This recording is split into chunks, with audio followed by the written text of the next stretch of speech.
ओम नमो गणपते। दोस्तों क्या कभी आपने सोचा है क्या होता अगर महाभारत काल के योद्धा स्वर्ग पर आक्रमण करते? क्या वे देवताओं को हरा पाते? आज हम बात करेंगे उन योद्धाओं के बारे में जिन्होंने देवताओं से युद्ध किया या जो देवताओं को हराने का सामर्थ्य रखते थे।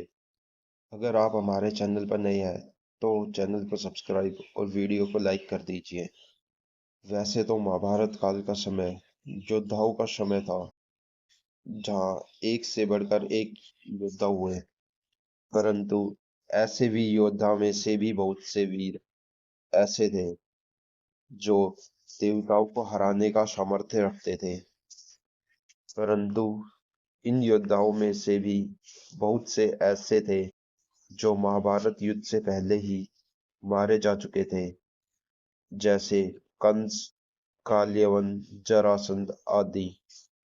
लेकिन महाभारत के युद्ध में भी बहुत से ऐसे योद्धा बच गए थे जो देवताओं को हराने का सामर्थ्य रखते हैं, जिनमें से सबसे पहले नंबर पर भीष्म है।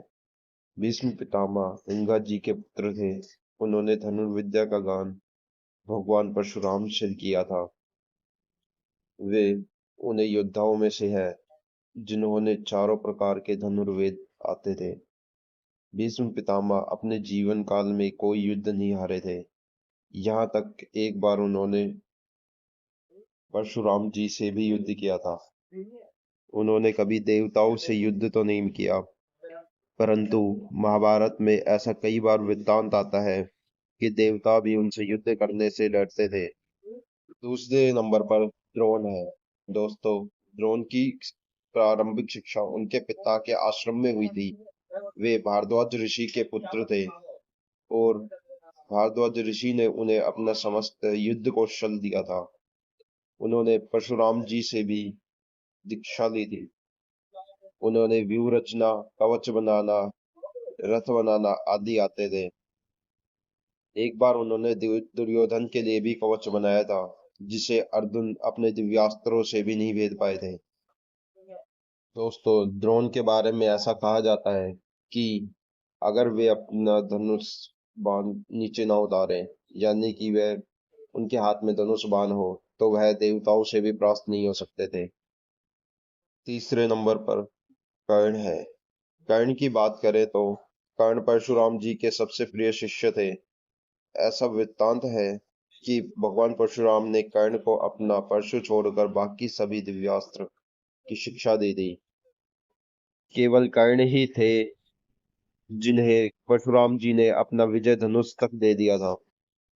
कर्ण के पास हर तरह के दिव्यास्त्र थे, जिस कारण से वह अजय हो गया था।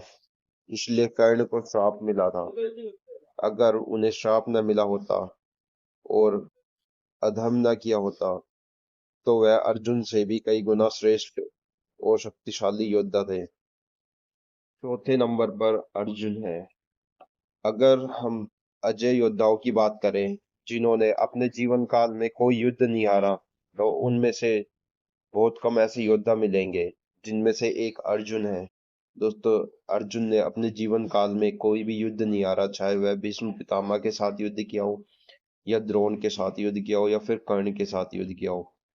वह केवल एक युद्ध में परास्त हुए थे, जो विराट युद्ध था, जिसमें उन्होंने स्वयं भगवान शिव से युद्ध किया था। परंतु उसमें भी भगवान शिव ने स्वयं को अर्जुन से संतुष्ट बताया था, और इसीलिए हम उसमें अर्जुन की परास्त नहीं मान सकते, क्योंकि भगवान शिव अगर आप महाशिव पुराण पढ़ते हैं तो उसमें स्वयं भगवान शिव बताते हैं कि उन्हें परास्त नहीं किया जा सकता, उन्हें केवल युद्ध संतुष्ट किया जाता है, जो कि भगवान शिव उनसे हो गए थे। इसके अलावा अर्जुन ही एकमात्र ऐसे योद्धा थे जिसने इंद्र से भी युद्ध किया था और इंद्र को अपनी परास्त स्वीकार करनी पड़ी थी।